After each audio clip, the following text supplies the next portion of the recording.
Is that really the guide's name? I concealed any amusement as I responded, nodding my head. Our snitch, the one who found him for us, says he's known around here as the Sandman of Tatooine. The old guy suggested we call him Sandy for short to make things easier. He never did give us a real name. I guess it's not really important though, as long as he knows where he's going and how to find what we're looking for. So, what are you looking for? Lena knows, but she's not talking. Now it was my turn to grin as I dodged his question. That's a bigger question than I am cleared to share right now. See mon, let us head inside, the morning's going to come early. If Rogue gives the okay. I'll let your whole team know, asterisk. Felth nodded, agreeing. I'll have the ship ready for the morning, but there's something wrong with the thrust sequencer on the starboard engine. Rogue shook his head as Felth read his silent concern. It'll be ready, but I need to get over to the docking bay to make a few repairs and adjustments and give it a test flight. A moment of silence passed, then Rogue gave a nod. Go ahead. I'll have 4120 finish the packing out back. He paused and Felth turned to go, then he continued. Just make sure it's ready to be loaded by dawn. We'll leave as soon as everything is aboard. Felth gave a half-hearted wave of his hand and nodded without turning back as he opened the door, pushing past me and Dagan. Rogue exited the front office, disappearing into the bunk room to find 4120 as I closed the front door. Dagan followed after him and I brought up the rear a few moments later. Every spare bunk we had in the next room was now occupied, and several bed rolls lay on the floor. Lena and Murren sat on Drake's bunk, fascinated as he worked on the astromech, explaining to them what he was doing and why. Lena was young, probably mid-20s and quite flirty. Murren was in her early 30s and quite attractive, but was clearly an archaeologist and scientist first. Blade entered the room from the front, moving past me as Dagan sat down and joined Bem. Eric, Doc and Ash in their game of sabacc. Dans and 1265 stood watching the card game while Zoo sat adjacent to them on her bunk, cleaning her field-stripped blaster and occasional eyeing the cards in play herself. Blade moved through the crowd, pulling 1265 aside for a brief, private conversation. ETZ, Topoliv and Holder were busy packing their gear bags, while Falker and 0600 stretched out on their bunks, relaxing and watching everyone else. Sandy lay on one of the bed rolls in the corner, trying hard to watch the group, but fighting a losing battle with heavy eyelids and sleep. 1265 nodded twice to Blade, then returned to his bunk to grab his helmet and head out through the front. At about the same moment, 4120, wearing only his black flight suit and boots, entered from the rear storeroom, heading past me toward the front. Hey, is Rogue still back there? I asked as he passed me. He looked back quickly, but kept moving. Yeah, but he's headed down to the cache. I watched him disappear through the front door and then noticed Falker also watching him. Deck, does he look okay to you? I guess so. Why? He shook his head slowly as 0600 cut his eyes over, listening. I don't know exactly, can't quite put my finger on it. I mean he's usually pretty laid back, but lately he's looking a little rough around the edges, seems preoccupied and jittery, kinda on edge. I looked back toward the front door. Huh. IHADNT noticed, asterisk. Keeping his distance, so as not to be discovered. 4120 followed Felth through the twisting streets and hallways to the spaceport, watching as he descended the steps to the docking bay below. Something just wasn't right. There had been nothing wrong with the starboard engine thrust sequencer the last time he had flown the ship. Each step he took following Felth down to the bay was taken slowly and deliberately to avoid detection until he could safely watch from behind several cargo containers in the safety of the shadows. Crouched down behind them afforded him a clear view. Felth glanced up and around the walls of the pit as he opened the maintenance hatch on the side of the engine in question for a quick look. Almost immediately, he pulled his head back out and stepped over to the toolbox, grabbing a small device with coiled cords leading to a probe. 4120 immediately identified it as a sequence analyzer and calibrator, but a puzzled look took over his sweaty face, and he pushed trembling fingers through his disheveled hair as Felth reached back inside the hatch to use the tool. He appeared to be taking a reading, and making adjustments, then replaced the tool with the others in the box and cut only his eyes up to hovering security droids near the rim of the pit. He closed the access panel and wiping his hands together, disappeared up the boarding ramp into the ship. 4120 heard the power plant come online from somewhere within the ship, followed by the engines. They steadily rose in pitch as he rolled the whole situation over in his head. What was Felth up to? He held the swollen, red stump above his cybernetic hand, wincing as a sharp pain shot up his arm. The ship lifted from its landing gear, slowly at first, simply hovering, and then rose with certainty above the rim of the open pit, disappearing into the darkening sky as the main engines engaged. As Felth slipped away, a perplexed 4120 walked over to the tool box, looking at the tool that had been used. It was clearly marked Sequence Analyzer, Calibrator, but something was very wrong and 4120 knew it. With shaking hands, he quickly unwrapped a small stick of spice, pushed it in his mouth and bit down hard, crushing it in a shower of blue sparks that spilled out over his lips as he scratched at his infected wrist. The rush was immediate, and the pain in his arm quickly faded away. He had used that same tool before, many times at his post on Raltier, but it was for analyzing and calibrating the firing sequence of onboard mounted guns and cannons. It had absolutely nothing to do with engine thrust sequencer calibration on this, or any other ship. Sabella Arlen, in a black hooded robe, sat motionless in the shadows of the spaceport watching Guri's ship. The small communicator in her palm began to vibrate. She held it close to her mouth, barely daring to whisper. "Are you in place?" 1265's voice whispered in response. "I am in place. Caird's ship is looking pretty quiet." "You okay?" Without taking her eyes off the ship, she replied as there was a small movement in the cockpit. "I am good. Let me know if anything changes, otherwise silence, inside the vessel under surveillance." Guri sat forward in the cockpit to the edge of her seat, positioning her face into the range of the hollow receptor's scanning beams. She appeared human, and was athletic with strong features. The hologram of a restless figure paced on the console before her. He was a tall, green-skinned Faline, humanoid in appearance with the subtle, residual features of his ancient reptilian ancestry. A thick topknot of black hair erupted from his otherwise bald head. He turned, looking to one side as Guri began, in a warm, throaty voice. "Caird is here, sir. The Port Authority confirmed that his ship is here now." He thought carefully, replying slowly at first, surgically selecting his words. The conversation, he paused. That brief conversation with the Hutt, and the events that followed on that recording must never again see the light of day. Matala tried to tell me about the Jedi, but I silenced him. He tried to warn me that the Jedi he had seen carried with him an infant, and how uncharacteristic that was for a Jedi. I couldn't be bothered with his observations of some warrior refugee. That was the obsession of the Emperor's new Dark Lord. He took a few steps, lowering his gaze, but still staring off into nothing, as if once again visiting that dark hallway in his mind. I had no way of knowing then, but I now believe that the Jedi he saw was Kenobi, and the child mentioned grew to be mentored in the Jedi way, and went on to obliterate Tarkin and his Death Star. His eyes darted from side to side. If that were to be revealed to Vader, if Caird were to recover that recording and present it to the Dark Lord, all of Black Sun's contracts that I worked so hard to negotiate would be finished, and the Emperor's servant would hunt me relentlessly. He turned to look squarely at her now, his perfect white teeth gleaming as he spoke. If Caird locates that recording first, he'll destroy me with it. He'll be searching alone, though. He won't involve the Hutts.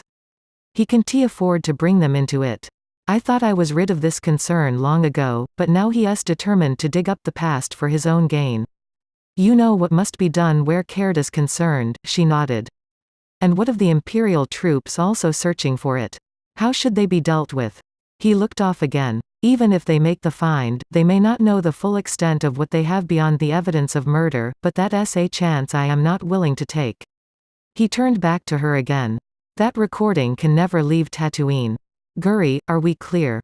The blonde-haired human replica droid stared back with pale and clear blue eyes. Clear as Adagan crystals. Prince Shizor, his holographic image dissolved, and she took a deep breath, mimicking human behavior beautifully. Yes, R2. I was able to fix it this time, but you need to be more careful. The little droid gave a sheepish groan of apology as they made their way down to the X-Wing fighter below. It sat waiting, atop a flat stone clearing at the base of the canyon. "See Mon around here R2, and I'll quick charge the repulsor packs so we can get you loaded in and—" His sentence broke midstream as he noticed a figure dressed in black leaning against his boarding ladder. He reflexively unclipped his newly restored lightsaber, igniting it. The milky blue blade flashed out from the hilt, illuminating his face and arm in the dim twilight of the canyon, the low rumbling snarl of the energy beam cutting through the silence between them. The dark figure stood up straight, but drew no weapon. Luke listened as he strained in the dim light to see. There was no cold, mechanical breathing, it was not Vader. Suddenly it spoke. "I am not armed. I was hoping to meet you. You are Skywalker, right?" The voice was not menacing or threatening. Luke stood in silence, wondering who could have known he was here, let alone his name. He did not reply, allowing the silence to stand as he waited for more information. R2 whimpered slightly. "I received a holonet message from Base 1 advising that you were on planet. They gave me the coordinates to locate your ship. I am the one that's been funneling information to you and the rebellion." He paused for just a second and stepped forward into the saber's glow as he continued. Luke lowered his blade slightly, looking the other man in the eyes. The figure took another step closer, staring back at him. "My name is Davin Felth, *****. Chapter 34 Into the Sea. It was deep in the murk of a dense mental haze that 4120. Quite certain he was falling to his death, suddenly jolted awake. His arms reflexively splayed out wide back to the stone wall he sat against, his wild eyes and rapid breathing conveyed the terror of the very real sensation. His disjointed mind raced, trying to make sense of the mental clutter in his head, trying to determine just how much time had elapsed since he had ingested the spice stick. Like some synchronized, mechanical stamping tool. The blood pounding rhythmically through his brain created small flashes of light, strobing in the darkness behind his now closed eyelids. From out of the darkness of the courtyard, the wide, rough tongue of one of the Eopes licked the side of his face from jaw to hairline as it lowered its head to inspect. 4120 leaned forward suddenly, reaching for his mouth as his stomach spasmed involuntarily and he vomited into the sand. The animal jerked its head away suddenly, disturbed by the abrupt sound, and the foul smell that followed. It watched as the trooper wiped his mouth and stood up, staggering, moving slowly closer to the supply sleds. He looked around. Somehow before blacking out from the spice rush, he must have made his way back to base and finished packing the supplies. He glanced skyward noting the blackness and stars. "It's still night," he thought to himself. Mustering all the strength and balance possible, he took the stairs up to the loading dock and opened the back door to the barracks. Quietly he navigated his way through the tangle of sleeping bodies to his bunk and rolled in. As his eyes fell closed again, he noticed Felth lying in his bunk asleep. It registered on some level in his spinning brain, and he quickly descended into a deep sleep. Deep in the bowels of the Star Destroyer. Seether, a unit of stormtroopers files into the cramped ship's armory to replace damaged gear and replenish supplies. As they enter the small room, several remove their O2 tanks and wait in a line to refill them. One trooper, helmet in hand, moves past this group directly to the repair counter and strikes up a conversation with the technician, pointing to damaged thermal imaging sensors inside his helmet. Another sizes himself for a new pair of boots. One sits on a bench, emptying his damaged utility belt and transferring its contents to a new belt. As he pulls out his med kit, a small data card drops to the deck plate. He bends over to pick it up, and holds it to the light. It is cracked, in a spiderweb pattern with the smeared words Base 1 on it. His mind flashes back to the jungles of Yavin IV. He remembered bending down during the assault on the rebel base to pick up a dropped clip from the ground. It was then that he noticed the data card, stuck in the crack between two of the metal floor grates. He remembered the smell of the explosions, the smoke, the screams and the smeared label which read Base 1. It had been stepped on and crushed, fractured in a splintered, spiderwebbed pattern. He remembered tucking it into his utility belt. Turning the card over in his hand, he looked up, thinking a moment. Then, he gathered up his new belt and supplies, hastily leaving the room. As he rushed along a busy hallway, he passed a group of officers, then turned back, holding up the card and addressing the group. "Sir. I found this when we infiltrated the Rebel S base on Yavin. I forgot to turn it in when I got back, but it could be helpful. Can you pass it along?" One of them turned back, looking his way as the other officers in his group went on without him. He took the datacard, his eyes never leaving the trooper. He was annoyed at both the interruption and being left behind by his peers. ILLC looked into, ****. In a relatively quiet portion of the expansion region, following a course composed of short, zigzagging hyperspace jumps, the Rebellion-S Renegade Group pushes on toward Hoth. Their mission is simple: escort the transport of 2 ion cannons and the Praetor-class ship reactors to power them safely to Hoth.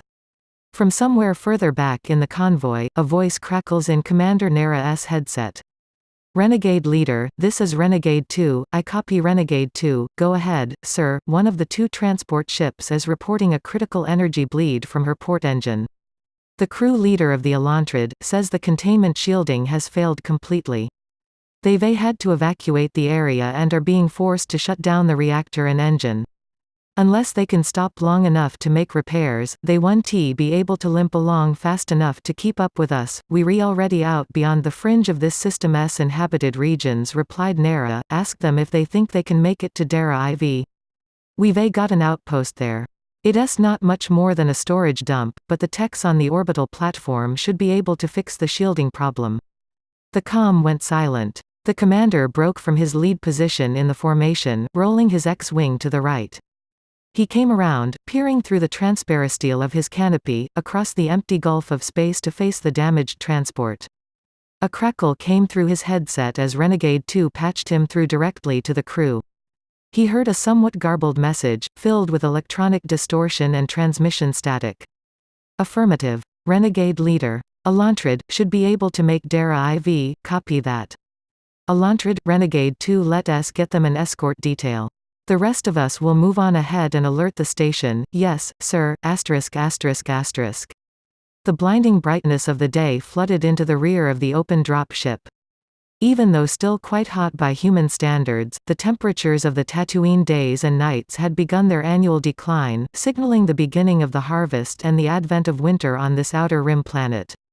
To see the rippling waves of heat rising from the brilliant, lifeless sand at the bottom of the loading ramp, one might find that hard to believe, but the planet that had already proven to each of us that its heat was harsh and unforgiving, was gearing up to reveal a second, ugly face that was just as brutal. Most everyone else had unloaded, but Doc was still strapped into his harness, sitting in one of the folding, metal jump seats along the side bulkhead of the dropship. He pulled a heavily worn pair of desert goggles from his pack and was busily wiping the dirty crimson lenses. Zhu noticed what he was doing and walked over to sit beside him. She grabbed her newer-looking goggles with the blue lenses, and pulled them off her eyes, dragging them up to rest on her forehead as she eyed the old ones in Doc's hands. "How long have you had those antiques?" she asked. He gave her a silent glance as he adjusted the straps, pulling them a bit tighter across the back of his silvery hair. Fuzzy eyebrows spilled this way and that over the red lenses as he slid them into place, working them down on his eyes to a comfortable spot, adjusting the side blinders. He glanced around and then leaned in close to her.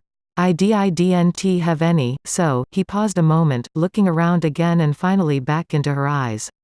"I kinda borrowed them from Watcher's personal effects." A mischievous smile formed on her face as she stood up, staring back down at him. "Well," she began, patting him gently on the shoulder. "He won't be needing them." "I don't think." Doc smiled back at her as he cinched the top of his pack closed and stood up.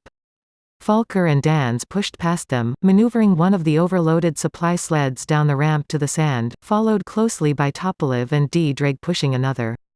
Doc and Zhu followed them out of the relative comfort afforded by the shady interior of the ship and stepped out into the sand, walking over to the others in the archaeological team. Falker, Topoliv and 0600 had hitched the Eopes to the repulsor sleds and lined them up, ready to move out.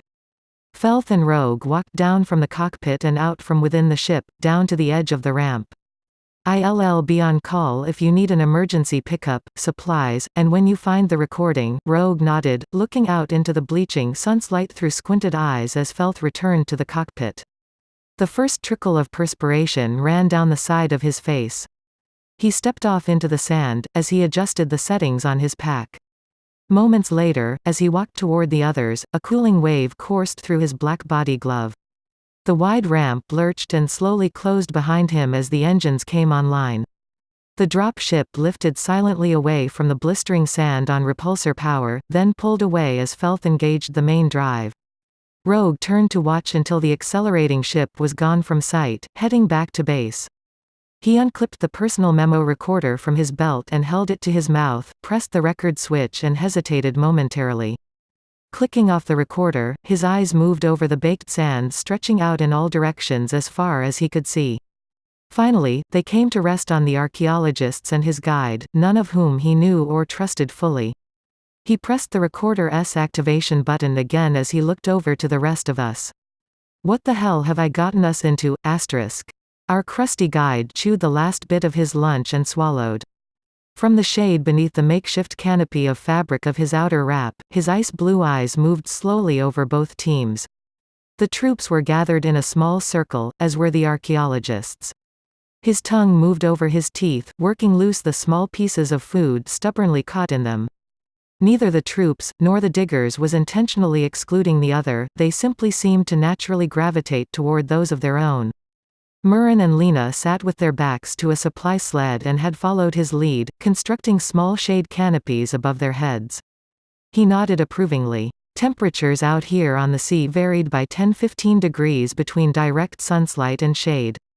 By removing the overhead sunlight, they had removed one of the 4 ways they were being bombarded by heat: overhead direct sunlight, heated winds, heat reflected from the sand, and the heat of contact with the sand itself. Reducing even one of these would reduce their need for water, and on an open-ended search like this, that could prove helpful. The traveling so far had been both difficult and demanding. Tapping the strength of each in the group, likely leaving them more exhausted than they might have imagined possible even a day ago. The sea was blistering and merciless, with no natural shade to be found anywhere. I glanced around the resting caravan and off to a small stony outcropping to our right. Contrary to what I had previously believed to be true about this barren wasteland, every now and then we came across sporadic clumps of coarse scrub vegetation. In a bit of forced conversation earlier in the day, our guide had said the near-invisible path we were taking was a bantha migration trail. The more I thought about it, the more I realized he was probably right. The little bit of brush had most likely sprouted from seeds left behind along the trail in dropped bantha dung. Unfortunately, the woody scrub grew very low to the ground with few leaves and no shade to speak of. Sandy took a small sip of water from his belt canister as Rogue walked over to him, asking, "Do you have a feel for when we'll pick up a trail?" The white-haired old man plugged the water canister, replacing it on his belt. "We've been on a trail since we left the drop ship," he said with a grin. "It's a less traveled path than most, but it'll lead us to Fort Tuscan where we'll find the major trail we need." Topoliv and 0600 walked up beside Rogue as Sandy continued. Turning to look their way. "I've been to the boneyard before." He tapped his temple. "It's in here. Don't worry. I'll get you there." Tops rolled his eyes as he turned and walked away from the old man. As he did, 0600 stepped closer and took a pinch of Mandalorian sweetgrass from a pouch on his belt, shoving it between his front lower teeth and lip. "How far is it, would you say? How many dead banthas do you figure we'll find once we get there?" He worked the sweetgrass into place with his tongue. He and Rogue listened as Sandy squinted a bit, closing one eye completely against the bright sunlight. It's nowhere near a complete crossing of the sea, but several days' journey into her heart nevertheless. The weathered desert dweller motioned an extended finger toward an outcropping of stone thrust up from the sand out near the horizon. Rippling waves of heat rising up from the ground made the distant stone joggle and dance like mountains in a dream. "We'll make it to Fort Tuscan before sundown. It's near the base of those hills," he said. The boneyard itself is littered with the gleaming white bones and decaying carcasses of several thousand bantha, fallen beasts in the cavern as far as you can see, from countless generations. Don T. Worry. I'll know it when I see it, or more precisely, when I feel it. He tapped the center of his chest. When I feel it, 0600 spit into the sand, looking toward Rogue. I imagine with that many rotting banthas around, we'll know it when we smell it, Rogue grinned. Turning to call out to everyone in the group. Let us move out, as the collection of voyagers stood up and readied themselves and the animals to set out again. Falker grabbed the reins of one EOPIE, leading it around to one of the sleds for harnessing. As he looked back at the animal, he noticed a bright glint flash out from the sand some distance behind their procession. He pulled off his goggles and looked with his naked eyes. I stopped and looked back to where his eyes were trained. What is it? He blinked twice, staring hard behind us, trying to see the thing again, then he turned to me. I could've sworn there was something there, but I don't see it now. I guess it was nothing. Deck. This damned heat must have me seeing things. I looked back in the direction he'd been staring as he walked off with the EOPIE and Rogue came over to me. What was that about? Deck. I flashed him a brief look and cut my eyes back to the distant sand, pointing with my right hand extended toward the horizon. Falker said he saw a small flash of light back there, just for a moment. Rogue looked in the direction I indicated. I'll get on the comm to 1265 and make sure our Nedigi assassin is still on or near his ship. I nodded as I walked away. Good idea. Rogue gave the distant sand another look, then swept his stare slowly across the sands to the right and left. Asterisk. It was later that afternoon that Engedi ETZ, walking alongside Dan's at the rear of our column, stopped walking momentarily. He turned back to look where we had been, only to see our tracks trailing off toward the horizon, disappearing entirely about halfway there, filled in and swept smooth by the abrasive ground spray constantly blowing over the ground. He turned and hurried to catch up with Dan's. When he did, he found it hard to contain his thoughts. You know, when you cruise past places like this on a destroyer, you really can't appreciate the size or scope of what's below you. It's so silent and still from out there, serene even. I know what you mean, said Dan's. When I left Bestine IV I was amazed at how calm it all looked from above. So beautiful, like a gleaming, blue jewel. You'd never guess the violent oceans on the surface were constantly pitching and rolling, with waves crashing into what little solid ground there was. You'd never even begin to think about all the life and danger in the waters of that blue planet. He stopped walking and stooped down, grabbing a handful of sand. You know what I've noticed. He spread his gloved fingers apart, allowing the sand to drain between them, pouring to the ground in 3 smooth streams. ETZ shook his head as Dan's looked back from the horizon to the spilling sand. There are no animal shells in this sand. ETZ looked at the sand around them as Dan's continued. Either this planet never had any water and aquatic life on it, or anything that was once here has been completely broken down and pulverized by the sheer power of the moving sand. He stood up. ETZ looked back out over the dunes. You know, our run-in with that sandperson, and all the bones we saw in that cave got me thinking. After we got back from rescuing those kids from the crash in Beggar's Canyon. I read up on Tatooine's history a little. It said long ago there were vast oceans and a jungle over most of the surface. Dan's looked around at the barren dunes in every direction. ETZ continued. Hard to believe. I know, but the jungle was inhabited by the native and technologically advanced Kuumga. At some point, the Rakuten Infinite Empire invaded the planet, conquering and enslaving the Kuumga. Eventually, they rebelled and managed to drive the Rakata off planet. Unfortunately, their victory was short-lived. In retaliation, the orbiting Rakata ships subjected the planet to a bombardment that boiled away the oceans, and glassed the remaining surface. It basically fused the silica in the soil into glass. Subjected to the high winds, the glass broke up over time into sand. Very little of the original moisture remains. The utter destruction and resulting climate change split the indigenous Kuumga into 2 races, the Gorphas, or ancestors to the modern-day Sandpeople, and what we know today as Jawas. Said Dan's, throwing the last of the sand down. Without another word, he and ETZ hurried to catch up with the group. Rogue walked just ahead of them with 4,120. Trying to reach 1265 on a comlink but having no luck. Still no answer. Frustrated, Rogue turned to his XO as he clicked off the comm. No, and now this thing needs charging. He replaced it on his belt. 4120 thought a moment as they walked. Well, 1265 is watching cared. Maybe he can respond without compromising his location. When we stop for the night. I'll set up the fusion generator so you can get a charge, then you can call Felth and have him go check 1265 at the spaceport in person and report back. Rogue nodded. Good plan. He looked behind, noting the same disappearing footprints ETZ had just seen. Something's just not right. I have a bad feeling about it, asterisk.